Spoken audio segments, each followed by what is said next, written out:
Arqueología de la Universidad Mayor de San Andrés de La Paz. Tiene 3 maestrías.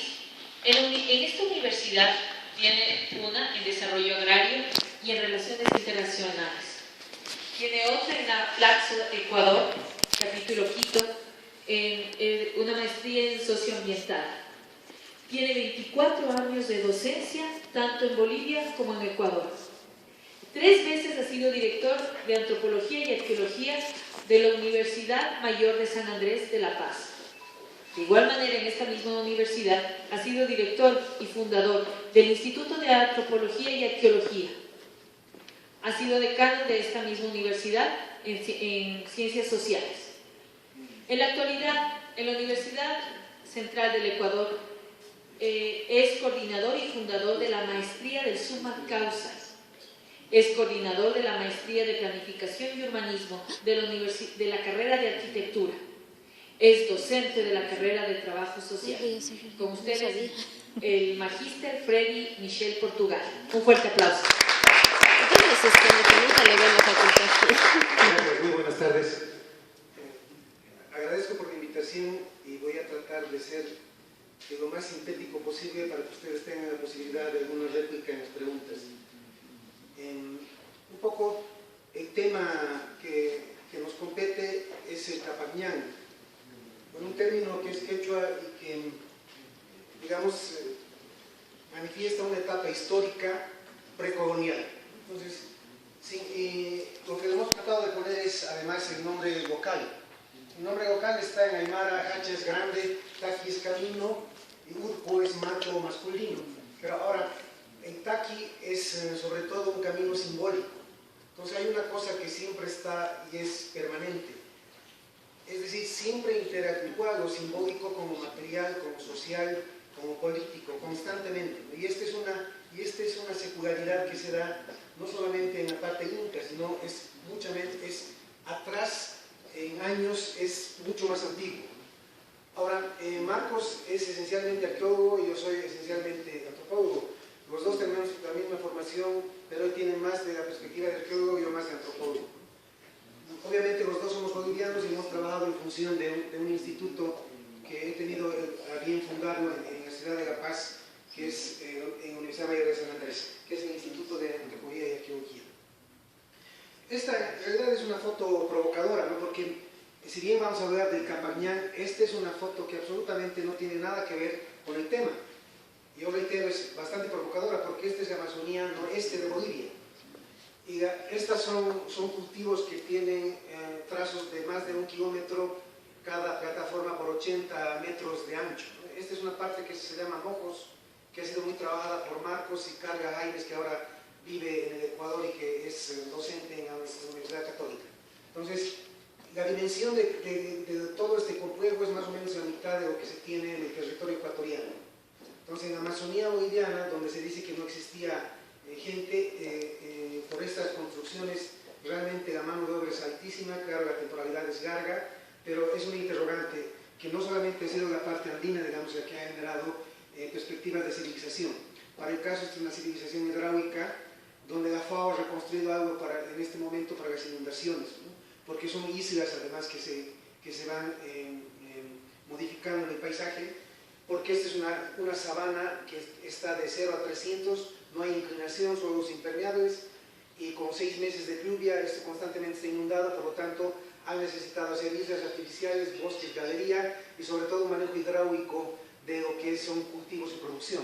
Entonces, esta es una foto muy provocadora, si bien estamos hablando esencialmente de la parte andina, pero en la parte amazónica también ha habido grandes culturas, ¿no? Marcos llegaba a una antigüedad de 300 a 1000 después de Cristo, esa misma antigüedad de Tiwanaku, y Carga Jaimes de edad 1000 antes de Cristo, ¿no? Entonces, y todavía no tenemos muchos trabajos sobre esto, porque obviamente a nadie le interesa restituir esto en esta perspectiva que estamos trabajando, sobre todo en la parte académica, ¿no? Entonces, bueno, porque esto es bastante político además. El marco teórico no podemos entender, hemos privilegiadamente Diego hablado de esta parte, ¿no? Sin embargo, digamos, siendo sociedades integrales, totalitarias, sistémicas, es bien difícil aislar los contextos tecnológicos, económicos y productivos, sociales y comunales del ideológico. Es una constante permanente. y todo esto actúa en un ecosistema. Es decir, la lectura siempre es a partir, digamos, de esta matriz que va corriendo en función de los temas. Por ejemplo, si yo agarro la parte tecnológica, económica y productiva del Capañán, rápidamente está relacionada con la parte ideológica y política, porque los incas tenían privilegiadamente una unidad estatal, por lo tanto, con mayor estratificación. Ahora, el económico, que no se confunda con la perspectiva del hombre económico que tenemos ahora, ¿no? El lavado de cerebro permanente ha sido que el hombre económico, digamos, es sobre todo clásico y neoclásico. Pero esa es una parte de la economía, esa es la economía crematística. Nosotros sobre todo trabajamos en la parte de oikos, que es la administración del territorio y la vivienda. Sin embargo, digamos, en este momento ambas son indisolubles, ¿no? El oiko se ha ocupado de ecología y de economía, la privilegiada es la economía de la crematística. Yo estoy hablando, para el caso de Capañán, en todo caso, de la economía de oikos. Y cuando hablo de tecnología y producción, por supuesto, están en función de un eje, ¿no? Porque lo principal que vamos a resaltar en la charla es cómo se integra a partir de este eje una temporalidad además bastante breve para lo del Inca versus lo que tenemos Valdivia que mencionó Diego, o versus lo que tenemos nosotros en Urus y Puquinas en el altiplano central, es decir, es muy poco tiempo, ¿no?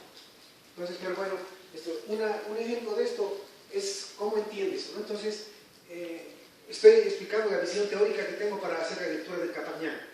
Es decir, aquí tengo un calendario agrario, este es el que tenemos nosotros establecido.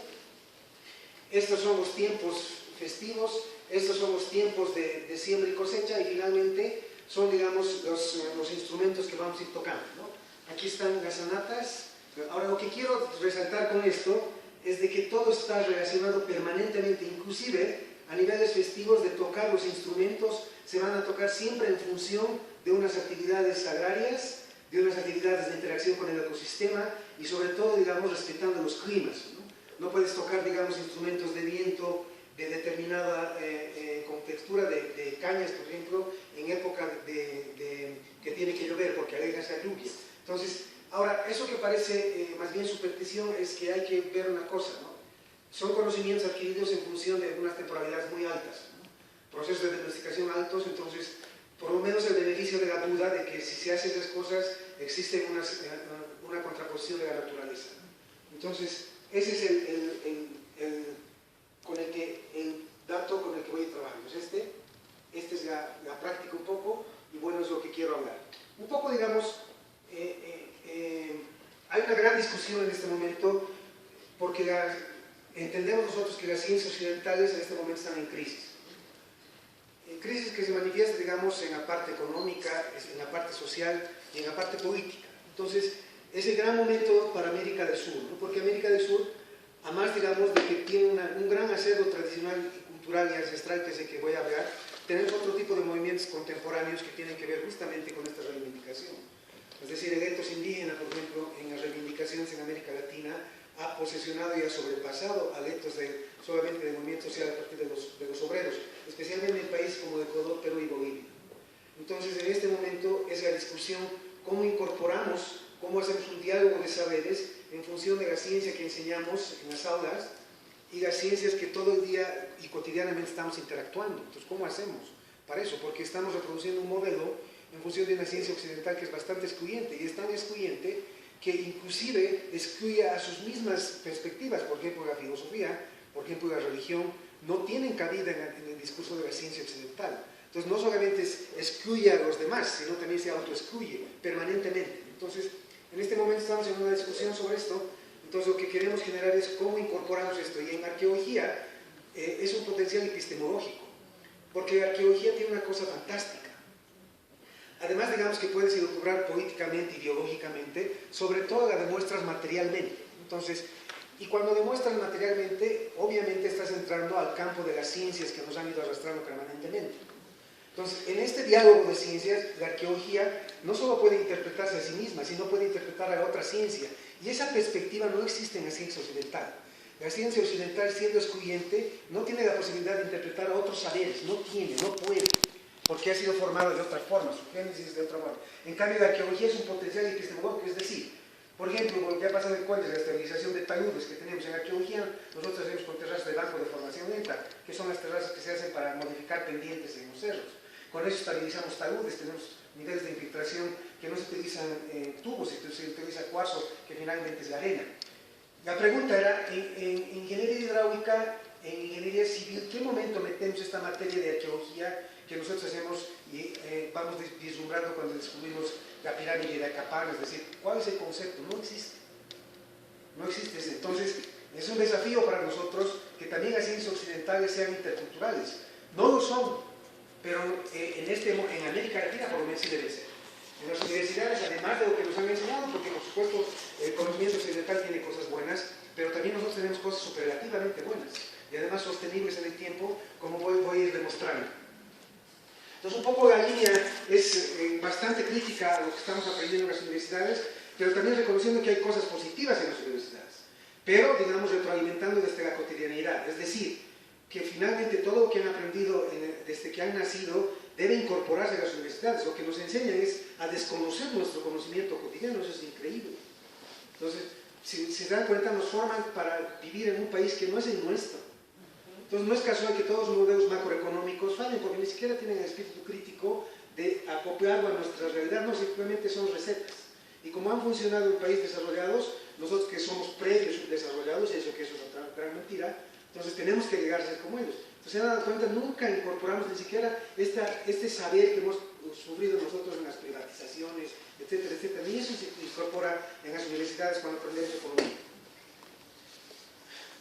Bueno, un poco resaltando esto es exactamente, digamos, los conocimientos que tenemos del entorno biótico, abiótico. Si se acuerdan de la primera imagen que tenemos, lo social, lo económico, lo social, lo biológico en relación con el ecosistema. Entonces, yo no puedo hacer una lectura de la antropología y de arqueología sin tomar en cuenta que el conocimiento se genera integralmente. Es decir, interactuando permanentemente con el ecosistema, pero además interactuando con nosotros mismos en forma integral. Entonces, es un concepto que no puede trabajarse desde las ciencias modernas, porque las ciencias modernas que nacen con el desencanto de lo teológico y filosófico, sobre todo se escinden, se van a escindir. Por eso lo político, lo económico, Maquiavelo, lo político, las ingenierías con Leonardo da Vinci se separan. Entonces, la modernidad separa. Entonces, lo que aprendemos en arqueología y de los pueblos y naciones y nacionalidades indígenas es que la realidad es una, total. Por lo tanto, lo económico se desarrolla como político y lo social. Por lo tanto, lo económico, político y social se desarrolla con el ecosistema. Entonces, ahí entiendes por qué hay tan gran respeto hacia la biodiversidad, hacia el ecosistema. Entendemos que estamos en la economía capitalista, por supuesto, no somos ángeles asexuados, y hay grandes problemas de depredación. Pero la media lo que dice es que el 99% de los recursos silvestres conocidos en este momento están en manos de los pueblos indígenas. Y otro dato es que el 99% de las especies que conocemos han desaparecido. Entonces, en este momento, quienes tienen el mayor acervo de la cultura son los pueblos indígenas. Entonces, cuando estamos hablando de todo esto, ellos son los que nos están enseñando, y no se olvide que nosotros venimos de ahí, o sea, somos, digamos, en las ciudades, pero nos ha pasado todo un proceso, digamos, en función de lo que es la historia de cada país. Entonces, un poco es esa. Entonces, si tú entiendes que construyes las redes sociales del ecosistema, ¿se acuerdan nuevamente el primer cuadro? Si construyes redes sociales, no solamente con Diego o con ustedes, sino también construyo con el ecosistema, ahí te das cuenta por qué tienes que respetar el ecosistema. Claro, porque es una interacción permanente. Entonces, ahora, hasta ahí, digamos, parece ser que es más bien un discurso antropológico y arqueológico. Entonces, yo me he especializado especialmente en la parte arqueológica, porque la parte arqueológica tiene esta posibilidad de dialogar con las ciencias occidentales. Entonces, cuando entro con ingeniería en producción, puedo reconstruir tecnología precolombina para la producción y puedo dialogar con los ingenieros agrónomos. Cuando entro, digamos, a la ingeniería, a la construcción de taludes, en la construcción de pirámides, puedo dialogar con los ingenieros civiles. Entonces, hay esa posibilidad. La arqueología sí puede romper este esquema de que no se pueden comunicar estas dos ciencias.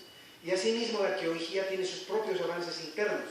Entonces, se puede criticar a sí misma, como puede criticar a otras ciencias y puede dialogar. Entonces, esa es una gran perspectiva que tenemos nosotros desde la arqueología, porque si no suena un discurso muy romántico, es decir, porque nuestro corazoncito dice, claro, tengo corazón, también tengo hígado, pero también tengo cabeza. Entonces, las tres tienen que funcionar al mismo tiempo. Solamente en la racionalidad cartesiana es que nos separamos, ¿no? Es decir, la mente se separa del cuerpo y eso cotidianamente ustedes jamás, todo se psicomatiza, siempre estamos en ese camino. Lo que nos han enseñado que no es así, pero bueno. Ahora un poco, lo que quería resaltar es esto, ¿no? Si la percepción es integral, si lo económico, y al egoicos, no de la crematística, y lo social y lo comunal, hay una diferencia en lo social y comunal, y lo político están relacionados siempre con lo ideológico, entonces el taqui, el ñan para quechua, el taqui para el aymara, es un camino que además de lo que he ido interpretando de las partes, digamos, fundamentalmente tecnológicas, es también un camino simbólico. Entonces de eso ya hemos escuchado de la interpretación que tiene Diego. Entonces es increíble cómo en una simple cerámica se interpreta absolutamente toda la conexión que se tiene de lo tecnológico, productivo, social, comunal, ideológico y político. Es increíble. Porque sobre todo son percepciones ideográficas. Nosotros tenemos que hablar mucho para una idea. Entonces, cuando se ve un símbolo, un dibujo, tú te das cuenta, digamos, que es lo que han tratado de decir. Entonces, el Capañá por eso no debe admirarles que los trazos que tienen, además de que vinculan tecnológicamente y económicamente, etcétera, etcétera, vinculan simbólicamente al ser humano con todo su entorno. Entonces, desde mi perspectiva, digamos, de que he ido trabajando, deben ambas incorporarse. No debe trabajarse solamente sobre lo ideológico y menos solamente sobre lo material. Entonces, ¿por qué? Porque eso es lo que hemos ido aprendiendo alrededor, digamos, de la cotidianidad de los pueblos indígenas con el acervo que tienen. Bueno, la descolonización, la arqueología sí nos permite la descolonización de la historia. Esta es una pintura de Roberto Mamani Mamani, que es un pintor aymara que nace en Cochabamba, pero sus familias de Tiwanaku, que expresa, digamos, la verticalidad que damos, ¿no? Y la chacana, tanto en quechua como en aymara, chaca es puente y cana es luz, ¿no? Entonces, en realidad, la interpretación de la cruz tiene que ver, obviamente, con la colonia, pero lo que significa es el camino del puente de la luz. Y bueno, esto además de que, como ha demostrado Diego, hay otro tipo de teorías también como Diego, que demuestran, digamos, un manejo especialmente simbólico, pero no se olviden que cada gradiente también son pisos ecológicos. Entonces son pisos ecológicos que tienen al este, al oeste, al norte y al sur. Entonces, y además tenemos la Cruz del Sur, que es nuestra orientación. Entonces, si se fijan ustedes nuevamente, tenemos un elemento material, que es el aprovechamiento de cada producto en cada piso ecológico, pero además tenemos la Cruz del Sur, que no solamente te da la posición en la que estás, sino además haces una lectura del aspecto productivo, pero también de inmediato es un aspecto altamente simbólico e ideológico. Entonces, por eso no puedes hacer una lectura solamente de la chacana en función de una parte simbólica, también es altamente política, pero también tiene que ver con elementos de economía de goicos. Entonces, permanentemente estás haciendo esta recreación. Es que en nosotros es difícil, porque nuestras profesiones, soy economista, o soy politólogo, o soy sociólogo, y si soy médico, tengo 1000 especializaciones. Cuando ustedes saben, especialmente las personas mayores, que las historias clínicas de los médicos mayores generalmente eran los más aproximados a lo que teníamos. Pero ahora en cambio han hecho, ahora no significa que hay grandes avances, que ignoremos que hay grandes avances, por supuesto que hay grandes avances. Pero no hay que perder la integralidad, o sea, la interpretación del ser humano está en función de su integralidad. Y como estamos viendo, esta es una perspectiva vertical del conocimiento que lo plantea Roberto Mamani, ¿no? Bueno, lo que hemos ido hablando permanentemente, que tenemos una perspectiva, una cosmovisión andina, una organización productiva, una continuidad, una manejo del espacio, que es el Capañán, además, digamos, hemos visto la parte simbólica altamente con Diego, pero además es un ordenamiento territorial. Entonces, y esta perspectiva, digamos, que queramos ubicar en los ejemplares es un poco difícil. ¿Por qué? Porque ellos son altamente competentes, pero en este tipo de ciencia. Entonces, y cuando nosotros, digamos, enseñamos este tipo de ciencia, pero vivimos con estos saberes, entonces tenemos un conflicto existencial. Pero lo más grave del asunto es que la universidad todavía no se ha dado cuenta. Entonces, eso es lo más grave. Entonces, reitero, la universidad hay grande conocimiento, por supuesto que sí. Pero es el momento de incorporar lo que llama Boaventura de Sousa Santos, la ecología de los saberes, es de una vez central. Y Boaventura, por supuesto, que no tiene la perspectiva de arqueólogo, porque él es sociólogo. En cambio, la arqueología puede trascender, puede ser exactamente un puente de la luz. Entonces, porque tiene de las dos vertientes que puede ir generando conocimiento de ecología de esa vez. A lo que vamos, en Capañán. Bueno, estos son, digamos, ya he debido hablar estos 2 días sobre esto, ya han hecho las interpretaciones de las diagonales que podemos sacar de esto, pero hay una serie de ramales que pueden llegar hasta 50.000 kilómetros. Una cosa que debemos resaltar, y vuelvo a reiterar, es decir, esta es la última etapa de lo precolonial. Valdivia, que le ha dado una antigüedad de formativo, de acuerdo a lo que ha mostrado Diego, de formativo que parte más o menos de 3.800 a.C. Entonces, sí, puede ser mayor la antigüedad, eso hay que seguir trabajando. No se olviden que también la antigüedad genera un poder político, ¿no? Porque mientras más antiguos seamos en nuestras civilizaciones, tenemos mayores posibilidades de reivindicación. Cuando Valdivia surgía, Stone Age en Inglaterra, digamos, estaba más o menos un poco en hordas. Entonces, se dan cuenta, hay una diferencia abismal. Entonces, si hacemos una comparación horizontal, si América Latina reivindica a Valdivia, que tiene que ser lo más antiguo porque es el ecosistema diferenciado, tiene que ser lo más antiguo, por la corriente del Niño, por la corriente fría de Humboldt y la posibilidad del vértice que se tiene aquí, tiene que ser la más antigua. Entonces, si nosotros generamos más antigüedad que Europa, se dan cuenta que hay un rollo político. Entonces, por lo tanto, las investigaciones en arqueología también son muy limitadas, ¿no? Entonces, son muy limitadas porque no tenemos recursos para hacerlos, porque a nadie le interesa. Porque se piensa en nanotecnología y biotecnología, así también nosotros pensamos. Y desde la arqueología hemos llegado nosotros a ver fitolitos y transformaciones genéticas en Bolivia. Sí, también podemos meterle ese discurso. Pero nadie le hace caso. ¿No? Nadie le hace caso porque la ciencia está hacia adelante y cuando nosotros sabemos que en el hombre andino hacia adelante es el pasado y atrás está el futuro, porque el futuro no lo conoces, pues. Entonces estamos al revés. ¿Se dan cuenta? Entonces, y esas cosas son las que debemos ir incorporando a medida que vamos conociendo. Bueno, ahí está el camino. En la parte especialmente de Bolivia tenemos 2 ramales. Estos. Entonces tenemos siempre se trabaja se ha hablado mucho de la dualidad, ¿no? Pero además del Taipi y del tiempo, ¿no? Porque tenemos un encuentro, el lago Titicaca, el Titi, además, digamos, de la interpretación que Diego ha hecho, si se fijan bien, es un felino, es un gato, el Titi es un gato montese que vive mucho en la zona circunlacustre del lago Titicaca, que es una especie de lince. Entonces, el Titi tiene eso. Y esto se divide en Huaymarca y Lago Mayor. Entonces, y esta perspectiva, ¿cómo es que ellos sabían que el lago Titicaca tiene una forma de gato? Eso es lo que quiere resolver Diego, de cómo podían saber. Si no tenían naves espaciales o globos, ¿cómo podían saber? Entonces, es la precisión, digamos, que tienen ellos en la ciencia tradicional de buscar puntos para poderse georreferenciar, que todavía en arqueología estamos en puntos incipientes para darnos cuenta cómo era. Y además nos han obligado a olvidarnos de este conocimiento, porque claro, si ahora hay GPS, ¿cómo voy a recurrir a esto? Pero quisiera saber si todas las universidades tienen GPS, ¿no? Entonces, las carreras muy pocas tenemos, porque todavía no tenemos el recurso. Entonces, este es el ramal que empieza de Capañán, en Ayaviri se parte, que es el Perú, y comienza a entrar al Humasuyo, que es lo femenino, y al Urcusuyo, que es lo masculino. Y el Taipi siempre está presente. Para el caso, el Taipi, digamos, no es casual de que una de las tradiciones de los incas digan que se ha generado, además la civilización en esta, además que tienen otra de las cuevas, etc.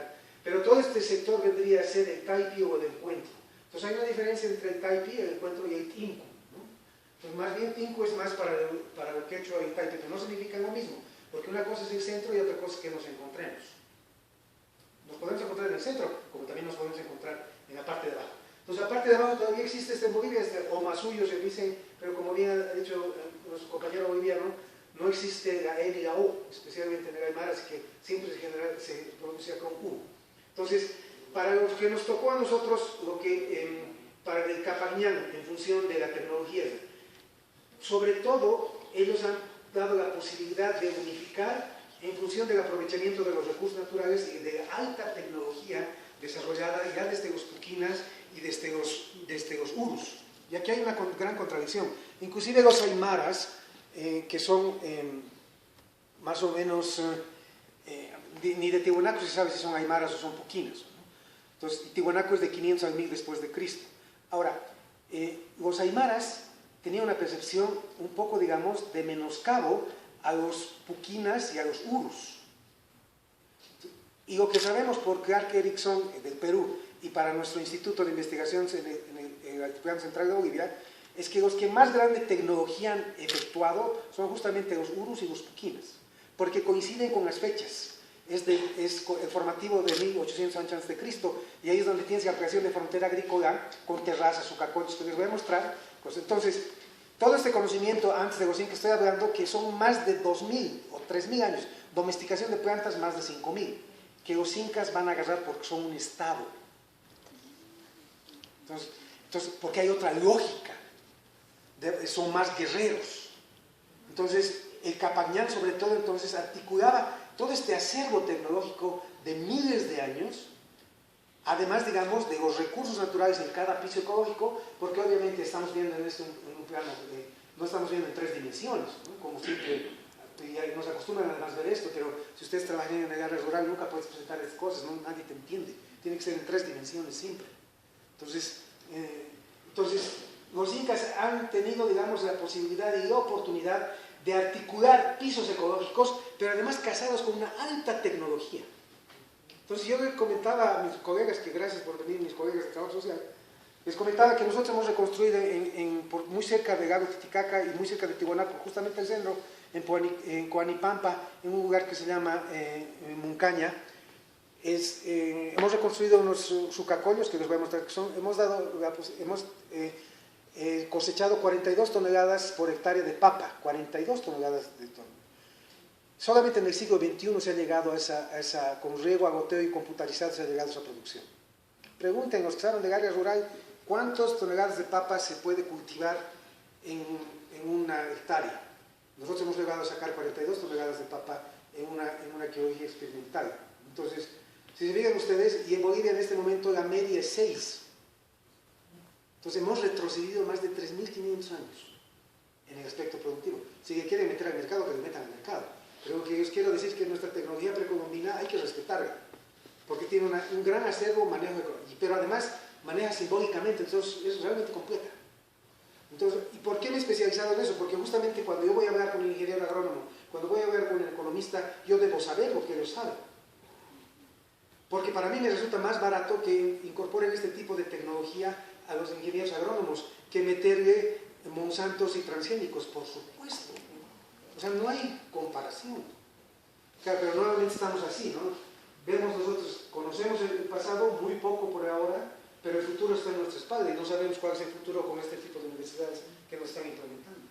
Por lo menos si no incorporan otro tipo de conocimientos. Entonces, esta es la posibilidad histórica que han tenido los incas. Nosotros hemos trabajado esencialmente en la península de Taraco, en la parte de Tiwanaku, y lo que estaba mencionando un poco Diego, hemos trabajado en esta parte. Este es el lago Popó. Todo esto era un lago, el lago Minchín y el lago Bayulián. Estos son muy nuevos, son del Pleistocénico, es decir, no son del Pleistocénico temprano, no tienen ni 3 millones de años cada uno de estos lagos, porque todo esto era lago. Por eso aquí hay uno de los lagos más grandes del planeta, que está el salar de Uyuni, ¿no?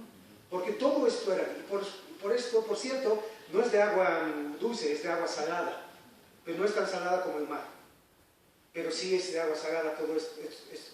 Entonces, reitero, son pleistocénicos, tempranos, 3 millones de años, pero todo esto era un lago en el Plioceno. Entonces, tenemos un lago, son muy recientes y por ende, digamos, tenemos mucha historia